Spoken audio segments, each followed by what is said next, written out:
ہمارا سب سے بڑا مسئلہ کیا ہے اور اس کا حل کیا ہے؟ میں اللہ سے دعا کرتا ہوں اللہ رب العزت ہمیں اس مسئلے کو سمجھنے اور اس کا حل اختیار کرنے کی توفیق نصیب فرما دے۔ میرے بھائیوں، میری بہنوں، یہ زندگی ایک سفر ہے اور یہ زندگی وقت کے قیمتی لمحات پر مشتمل ہے۔ یہ ہر لمحہ ایک موتی کی طرح ہے۔ اب یہ آدم کے بیٹے کے اوپر ہے کہ وہ صرف اس وقت کو گزار دیتا ہے یا اس وقت کو قیمتی بنا لیتا ہے، کیونکہ یہ دنیا تو آخرت کی کھیتی ہے۔ اس کا ہر لمحہ اللہ نے ہمیں آخرت کی فصل کو سرسبز و شاداب کرنے کے لیے دیا ہے۔ تو مبارک ہو اس آدمی کے لیے کہ جو اس زندگی کے لمحات کو اپنی اس کھیتی کی آبیاری کے لیے استعمال کرتا ہے کہ جس فصل کو کل قیامت کے دن وہ کاٹے گا۔ اور یہ اس کائنات کا اصول ہے کہ جو فصل پر محنت نہیں کرتا اسے پھل کھانے کو نہیں ملتا۔ تو جو آج میں اور آپ بو رہے ہیں یہ چند سالوں کی زندگی ہے اور اس کے مقابلے میں نہ ختم ہونے والی زندگی ہے۔ یہ سودا ہے، جو کر گیا وہ جیت گیا، جو اس دنیا کے اندر مگن ہو گیا، جو 3 گھنٹے کے پیپر کے ٹائم میں ادھر ادھر دیکھتا رہا، وقت ختم ہو جائے گا۔ منادی کرنے والا روح کھینچ کر لے جائے گا اور پھر ہمیشہ ہمیشہ کی کامیابی اور ناکامی کا فیصلہ ہوگا۔ وہ کھیتی جو آج میں اور آپ میرے بھائیوں بو رہے ہیں وہ نیک اعمال کی کھیتی ہے۔ سوال اب یہ پیدا ہوتا ہے کہ کون سے نیک اعمال ایسے ہیں، کون سے وہ درخت ہیں، کون سی وہ شاخیں ہیں کہ جن کا پھل ہم قیامت کے دن کھائیں گے؟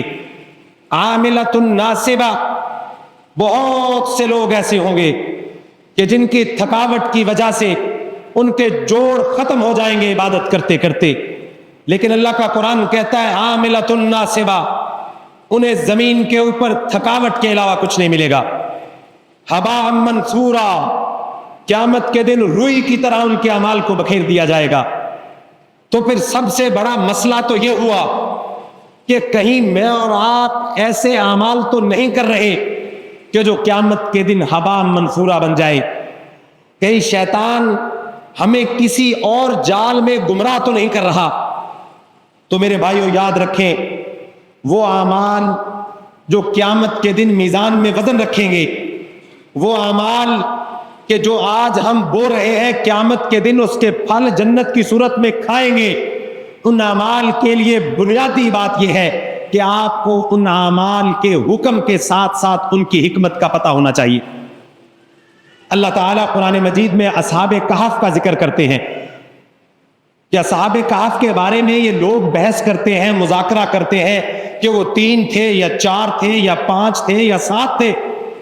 قُلْ رَبِّ أَعْلَمُ بِعِدَّتِهِمْ، اے نبی آپ ان کو کہہ دیں کہ ان کی تعداد کے بارے میں کیوں بحث کرتے ہو؟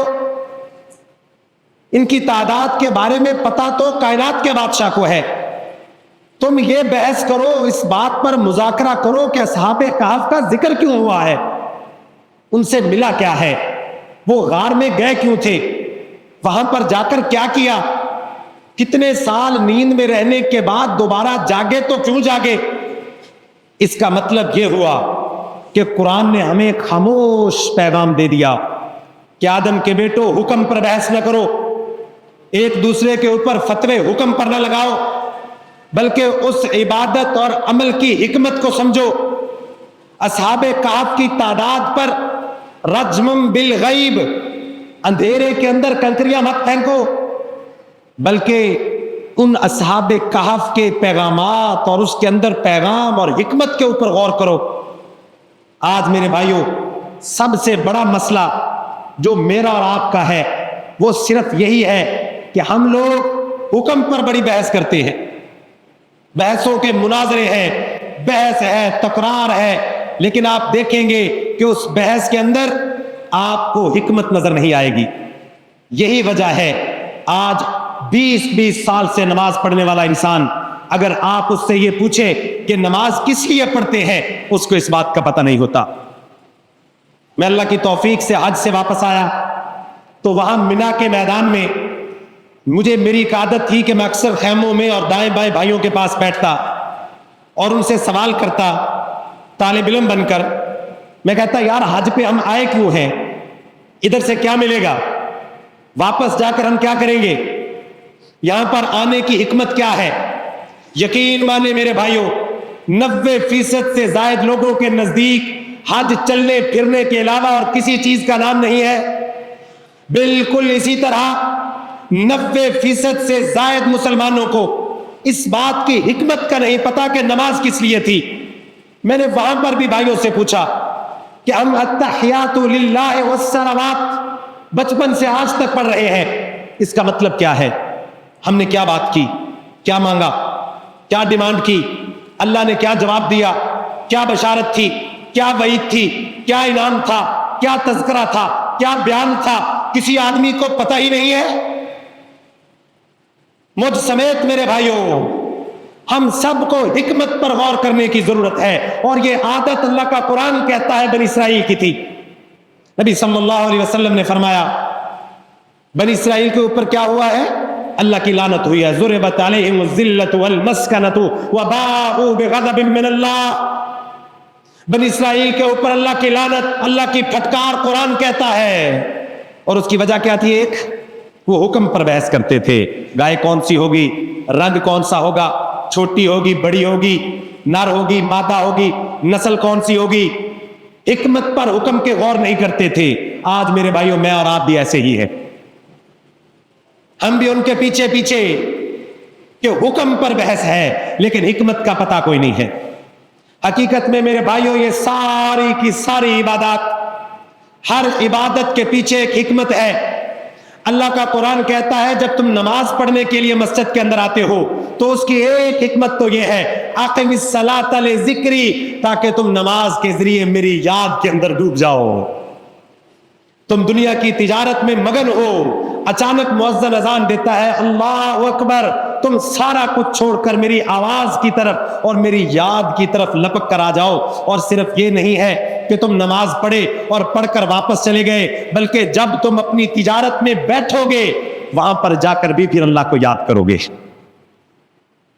یہ نہیں ہے کہ نماز پڑھی اپنی ذات کے لیے اور اس کے بعد اس نماز کا اثر ہمارے وجود پر نظر نہیں آتا، ہمارے کاروبار پہ نظر نہیں آتا. میں سوال کرتا ہوں کہ آج مسجد میں بیٹھنے والے سارے مسلمان، کیا یہ سارے ایسے ہیں کہ معاشرے میں لوگ ان پر اعتماد کریں؟ کیا آپ کا خطیب اس کردار کا حامل ہے کہ لوگ کہیں یہ جھوٹ نہیں بولتا؟ اقم الصلاۃ لذکری، نماز کا مقصد ایک یہ تھا کہ لوگ آپ کو دیکھ کر اللہ کو یاد کر لیں. آپ کے چہرے کو دیکھیں تو انسان کہے یہ چہرہ جھوٹے انسان کا نہیں ہو سکتا. آپ کے ساتھ معاملات کرتے ہوئے مسلمان گھبرائے نہیں. یہ ہے نماز میں اللہ کی یاد.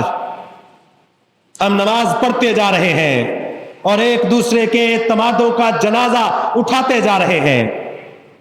ان الصلاۃ تنہی عن الفحشاء والمنکر، قرآن کہتا ہے ایک اور حکمت نماز کی ہے کہ جب تنہائی میں موبائل دیکھو گے تو تمہیں نظر آئے گا کہ میرے علاوہ میرا رب بھی دیکھ رہا ہے. تمہیں بے حیائی سے روکے گی نماز. تم ماں باپ کی نافرمانی کرو گے تو تمہیں احساس ہوگا میرا رب دیکھ رہا ہے. یہ نماز کا ایک مقصد تھا، ایک حکمت تھی. سودا بیچتے ہوئے اپنے مسلمان بھائی کے بارے میں خیر خواہی کرو گے، یہ نماز کی حکمت تھی کہ تمہارے دل میں اللہ کا ڈر ہوگا. تم خوف سے کانپو گے کہ کوئی دیکھے نہ دیکھے میرا اللہ تو دیکھ رہا ہے. تم تنہائی میں اس بات کے احساس سے لرز جاؤ گے کہ کوئی دیکھے نہ دیکھے میرا اللہ دیکھ رہا ہے. یہ تھا نماز کا مقصد میرے بھائی.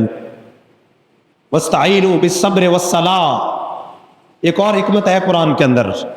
اللہ کہتا ہے جب کوئی تکلیف آ جائے، مصیبت آ جائے تو فوری طور پر بڑے بڑوں کو فون نہیں کرنا. فوری طور پر کیا کرنا ہے؟ اپنی پیشانی کو بادشاہ کے سامنے ٹیک دینا ہے اور مدد کا تقاضا کرنا ہے. وَاسْتَعِينُوا بِالصَّبْرِ وَالصَّلَاةِ، نماز تو مدد کے لیے آئی تھی. اللہ کے نبی بدر کے میدان میں سجدے کی حالت میں ہیں، تبوک میں سجدے کی حالت میں ہے، احد میں سجدے کی حالت میں ہے، شیب ابی ہاشم میں سجدے کی حالت میں ہے۔ جہاں پر میرے نبی کو ضرورت پڑی میرے نبی نے اس نماز سے مدد لی۔ اور میں اور آپ ایک عادت ہے میرے بھائیوں، وہ روٹین ہے جو آئے اور پڑھ کر چلے گئے، اس نماز کے ذریعے ہماری زندگیاں نہیں بدل رہی، ہمارے اخلاق نہیں بدل رہے، ہمارے کردار نہیں بدل رہے، ہمارے معاملات نہیں بدل رہے، ہمارا بول چال لین دین نہیں بدل رہا۔ بالکل اسی طرح میرے بھائیوں، جو سب سے بڑی عبادت ہے حج کا فریضہ، ہم حج کر کے آ جاتے ہیں، لیکن میرے بھائیوں ہماری زندگیوں میں وہ کردار نظر نہیں آتا۔ وہ 1.5 لاکھ مسلمان پاکستان کے جو حج کر کے آئے ہیں، میں کہتا ہوں وہ کہاں پر ہے؟ میں ان سے کاروبار کرنا چاہتا ہوں، ان سے بات کرنا چاہتا ہوں، ان کو مثالی مسلمان کے طور پر دیکھنا چاہتا ہوں، لیکن یقین مانے میرے بھائیوں ہمارے معاشرے میں ایسا نہیں ہے۔ حاجی صاحب سب سے بڑے جھوٹے ہیں، سود پر کاروبار حاجی صاحب کا ہے۔ حاجی صاحب نے اپنے بیٹوں کے لیے دین کو پسند نہیں کیا، اپنی بیٹی کی شادی کے اوپر حیا کا جنازہ حاجی صاحب نے نکالا ہے۔ حج اس بات کے لیے اللہ کی قسم نہیں ہے، یہ ساری عبادات اس بات کے لیے نہیں ہے۔ ایک نیا جنم ہونا چاہیے، آپ کے وجود کے اندر قرآن و سنت کے نور کی آبیاری ہونی چاہیے، پتہ چلنا چاہیے کہ یہ 5 وقت کا نمازی ہے، یہ بندہ ہے بھائی یہ دھوکہ نہیں دے گا، یہ بندہ ہے اس کو قرض دے دو یہ مر جائے گا میرا قرض واپس کرے گا۔ کیا آج ہم نمازی ایسے ہیں بھائیوں؟ دنیا میں حج کرنے والوں میں پاکستانیوں کا 2 نمبر ہے، اور عمرہ کرنے والوں میں 1 نمبر ہے، اور دھوکے میں ابھی 145واں نمبر ہے ہمارا۔ کیا وجہ بھائیوں؟ ہم حکم پر بحث ہے، حکمت کا کوئی پتہ نہیں۔ یہ جو ہم سر منڈواتے ہیں نا بھائیو حج کے اندر، یہ سر منڈوانا حقیقت میں عرب کے اندر غلاموں کی ہوتا تھا، کہ عرب اپنے غلاموں کا سر منڈواتے تھے۔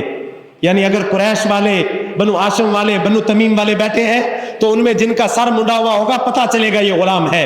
کائنات کا بادشاہ اعلان کرتا ہے جو 18 لاکھ آئے ہو سارے اپنا سر منڈوا دو اور اعلان کرو مینا کی وادی میں کہ تم سارے میرے غلام ہو۔ غلامی کے اقرار کا نام حج ہے میرے بھائیوں، غلام بننے کے اقرار کا نام 5 وقت کی نماز ہے، اپنے ماتھے کو ٹیکنے کا نام غلام بننے کا اقرار ہے۔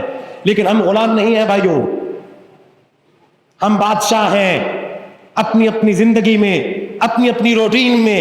آپ لوگوں کے پاس بیٹھے اللہ کی قسم خوف آتا ہے، لوگوں نے پیسے نہیں دیے لوگوں کے۔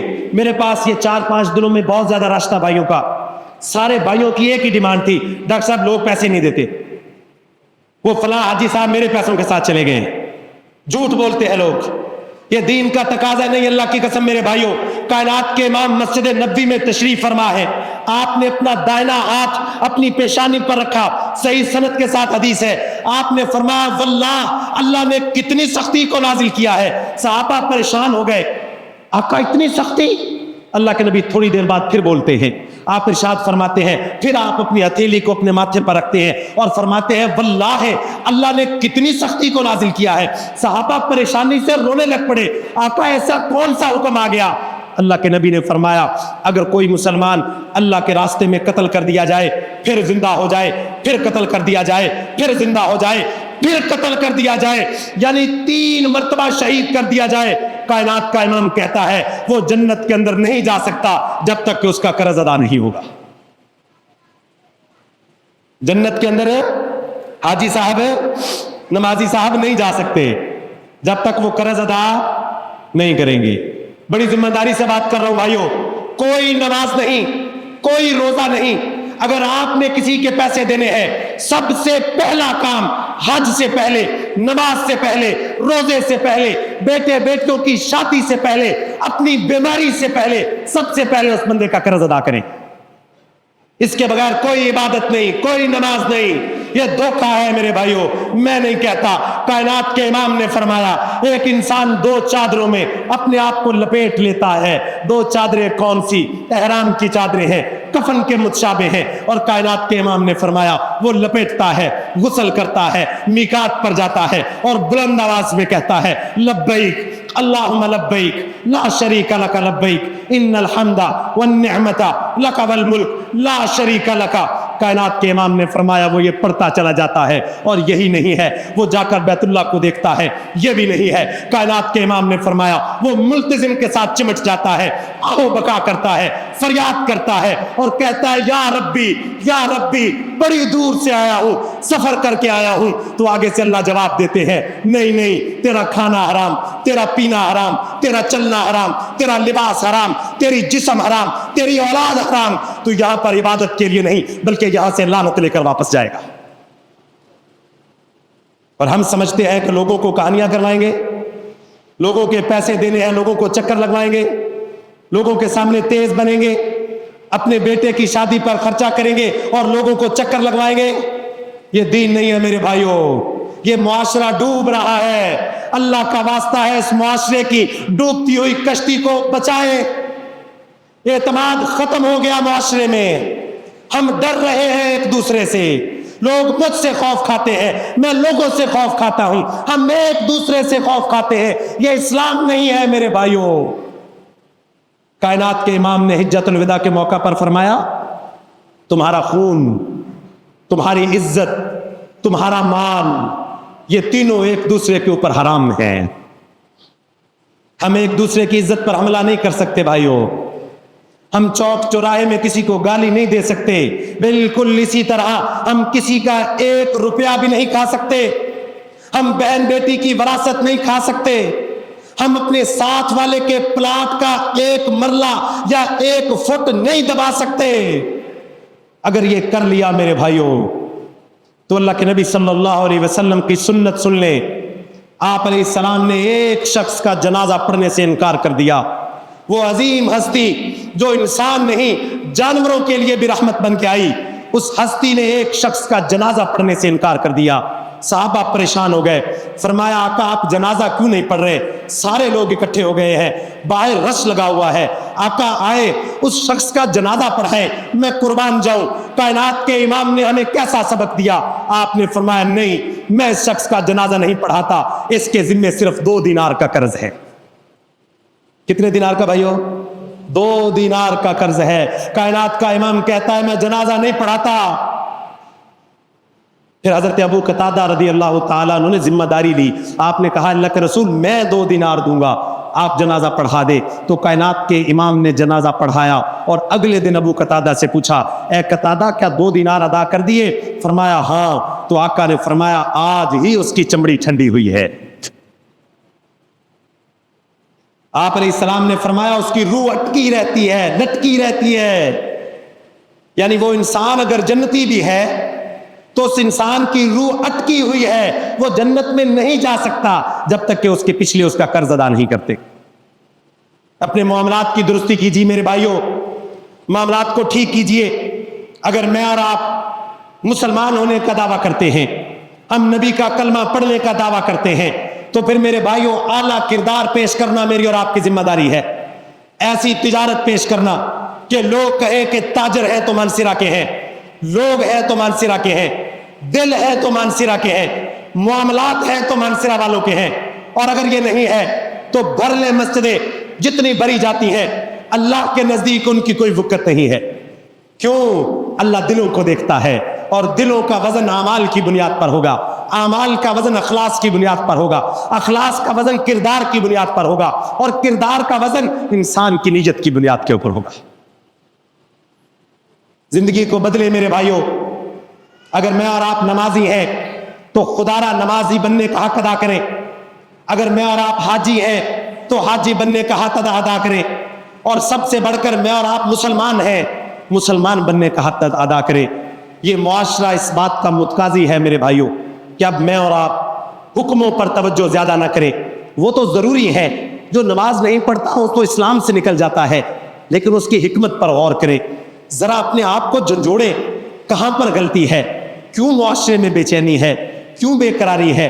اللہ کے نبی صلی اللہ علیہ وسلم نے فرمایا جس کی روح 3 چیزوں سے پاک ہوگی اللہ اس کو جنت کے اندر داخل کرے گا. ایک تکبر سے، خیانت سے، اور آپ نے فرمایا قرض سے. جس کی روح قرض سے پاک ہوگی وہ جنت میں جانے والی روح ہے. اسی لیے امی عائشہ فرماتی ہیں اللہ کے رسول ہر نماز کے بعد دعا مانگا کرتے تھے، اللہم انی اعوذ بک من المعتم والمغرم، اے اللہ میں گناہ اور کرس سے تیری پناہ مانگتا ہوں۔ ایک دوسرے کو سپورٹ کیجئے میرے بھائیوں، یہ معاشرہ یہ میرے اور آپ پر مشتمل ہے، ایک دوسرے کے ساتھ تعاون کیجئے۔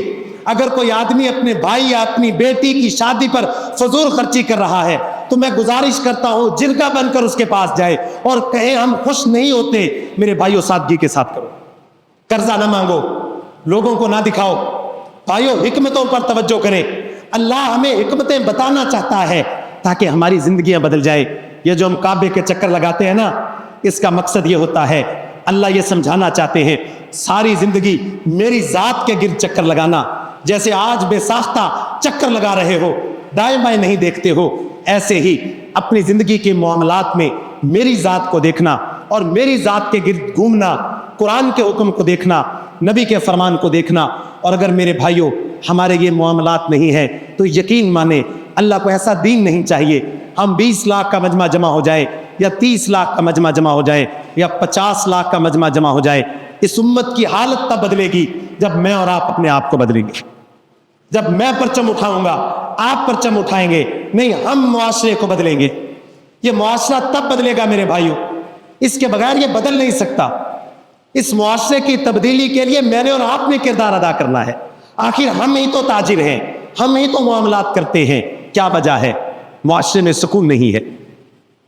مجھ سے ایک بھائی کہتے ہیں ڈاکٹر صاحب آخر میں آئے تو جمعہ ہو جاتا ہے، حکم کی بات اور حکمت کی بات ہے۔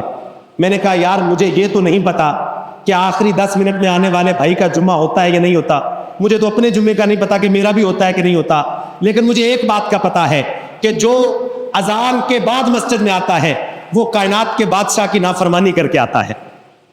حکمت یہی ہے کہ بادشاہ کی پکار پر بھاگ کر آ جایا جائے، اور اگر آپ بعد میں آ رہے ہیں تو جمعے کا تو رب کو پتا ہے، لیکن یہ مجھے پتا ہے کہ آپ کائنات کے بادشاہ کے نافرمان بن کے آئے، کیونکہ اس نے کہا تھا اذا نودی للصلاۃ من یوم الجمعہ فاسعوا الی ذکر اللہ۔ اس بادشاہ نے کہا تھا کہ میں نے تمہیں پہلے بلایا ہے، تم بعد میں آئے ہو، اپنی مرضی سے آئے ہو۔ اس نافرمانی کا جواب تو دے لینا، قبولیت کی بات بعد میں کرنا۔ یہی مسئلہ ہے میرے بھائیوں ہمارا۔ ہم یہ سمجھ رہے ہوتے ہیں میں جی 5 وقت کا نمازی تو ہوں، بھائی تم نمازی تو ہو تو اس کے پیسے کس نے دینے ہیں؟ بھائی میں 5 وقت کا حج بھی کیا ہوا ہے، اور بھائی حج تو کیا ہے، بیٹی کی وراثت کس نے دینی ہے؟ ہمسائے کے تعلقات کا خیال کس نے کرنا ہے؟ آپس میں باہمی محبت اور رواداری کو فروغ کس نے دینا ہے؟ یقین مانے میرے بھائیوں آخری گزارش ہے، اللہ کے نبی صلی اللہ علیہ وسلم نے فرمایا جنت میں سارے ایک جیسے دلوں والے لوگ جائیں گے۔ کیسے لوگ جائیں گے بھائیوں؟ ایک جیسے دلوں والے لوگ جائیں گے۔ یقین مانے ابھی مسجد میں بیٹھنے والے لوگوں کے دلوں کو دیکھا جائے تو شاید کسی ایک کا دل دوسرے سے ملتا ہو۔ ہر آدمی دوسرے کو نیچا دکھانا چاہتا ہے، ہر آدمی دوسرے سے بڑا بننا چاہتا ہے، دوسرے سے اپنے آپ کو برتر ثابت کرنا چاہتا ہے، دوسرے کے لیے وہ پسند نہیں کرتا جو اپنے لیے پسند کرتا ہے۔ ہمارے تو اپنے دل ایک جیسے نہیں ہیں، پتہ نہیں جنت میں کون سے لوگ جائیں گے۔ جو علامتیں اللہ نے بیان کی ہیں وہ ہمارے میں تو کہیں نظر نہیں آتی۔ اللہ کے نبی صلی اللہ علیہ وسلم نے فرمایا قیامت کے قریب ایک زمانہ ایسا آئے گا کہ مال کمانے والے کو اس بات کی پرواہ نہیں ہوگی کہ حلال سے کمایا یا حرام سے کمایا۔ آج کیا معاشرے میں ایسا نہیں ہے بھائیو؟ ایک دوڑ ہے، ایک خوف ہے، ایک بھاگم بھاگ ہے، جس کے پیچھے نوجوان بھی بھاگ رہے ہیں، جس کے پیچھے ہم بھی بھاگ رہے ہیں۔ وہ دوڑ ہے کہ کامیاب ہو جائے۔ نہیں میرے بھائیو، آج یہ 3-4 دنوں کی گھٹن اور حبس ذرا غور کریں میرے بھائیو۔ نہ ہم بھوک برداشت کر سکتے ہیں، نہ پیاس برداشت کر سکتے ہیں، نہ دھوپ، نہ گرمی، نہ سردی، نہ شدت، نہ تکلیف، نہ گھٹن، نہ تنہائی، کچھ بھی برداشت نہیں کر سکتے، تو پھر میرے بھائیوں اللہ کی نافرمانی کس منہ کے ساتھ کرتے ہیں؟ ہماری اوقات کیا ہے؟ ہماری حیثیت کیا ہے؟ ہم ہیں کون؟ ہم کتنے بڑے ہیں؟ یہ اکڑ کر چلنا، سینہ چوڑا کرنا، غریبوں پر ظلم کرنا، کسی کے اوپر مال پر قبضہ کرنا، اور میرے بھائیوں یہ جرت کہاں سے آ گئی؟ یہ کمزور سا حقیر سا آدم کا بیٹا اتنا طاقتور کیسے ہو جاتا ہے کہ وہ کائنات کے بادشاہ کے سامنے سینہ چوڑا کر کے کھڑا ہوتا ہے کہ میں نہیں مانتا. خدا را میرے بھائیوں، ہم غلام ہیں، غلام. یہ غلامی کو قبول کیجئے تو اللہ کہتے ہیں میں ہمیشہ کی زندگی دوں گا. یہ ہمیشہ ہمیشہ کی صفت میرے رب کی ہے. اللہ کہتے ہیں غلام بن جاؤ، مزدلفہ کے اندر کھلے میدان کے اندر مٹی کے ساتھ مٹی ہو جاؤ اور اپنے ماتھے کو ٹیکو، اپنے سر کو منڈوا کر سر پر کوئی کپڑا نہ لو. احرام کی حالت میں سر پہ کوئی کپڑا نہیں لیا جا سکتا، اور اعلان کرو برملا کے میں غلام ہوں. اللہ کہتے ہیں یہ غلام بن جاؤ، خواہ وہاں پر عرفات میں بنو، خواہ مانسرہ میں بنو، صرف غلامی کے بدلے میں جنت ہے بھائیو. سادہ سا سودا ہے، ایک لفظ کے بدلے ایک لفظ ہے. اگر غلام ہے تو جنت ہے، غلام نہیں ہے تو جنت نہیں ہے. یہ اقرار کریں میرے بھائیوں، دل سے اللہ کو دل دیجئے. ایک مرتبہ دل سے اللہ کو کہیں، یہیں پر بیٹھے اللہ کو کہیں اے اللہ میں ابھی غلام بننے کا اعلان کرتا ہوں. اللہ کی قسم اللہ ابھی جنت لکھنے پہ قادر ہے. اللہ کو غلام چاہیے، اکڑ نہیں چاہیے، میں نہیں چاہیے. اور یہ ساری عبادات میرے بھائیوں، یہ سجدے پہ سجدہ، یہ وہاں پر جا کر سر مڈوانا، صفا مروہ کے درمیان میں دوڑنا، عرفات کے میدان میں گھٹنوں کے بل کھڑے ہو کر اللہ کو حضور فریاد کرنا، یہ ساری عبادات میرے بھائیوں اللہ کی قسم صرف ایک بات کی متقاضی ہے کہ غلام بننے کا اقرار کرو. اعلان کرو میں غلام، میرا باپ غلام، اس کا باپ غلام. اللہ کہتا ہے اگر یہ اعلان کرتے ہو میں نے تمہارے لیے جنت کو سجایا ہے. اپنی مرضی کو دفن کرے میرے بھائیوں، جنازہ نکالے اپنی ماں کا، اپنے خاندان کا، برادری کا، اپنے کاروبار کی اکڑ کا، اپنے پلازوں کا، اپنی برادریوں مکانوں کا، اپنے موبائلوں گاڑیوں کا جنازہ نکال کر ایک مرتبہ اپنے دل سے کہیں اے اللہ میں تیرا غلام ہوں، میں غلام ابن غلام ہوں. اللہ کہتا ہے ہاں تیری اس بات کرنے کی وجہ سے میں تیرے باپ کو بھی جنت میں تیرے ساتھ اکٹھا کر دوں.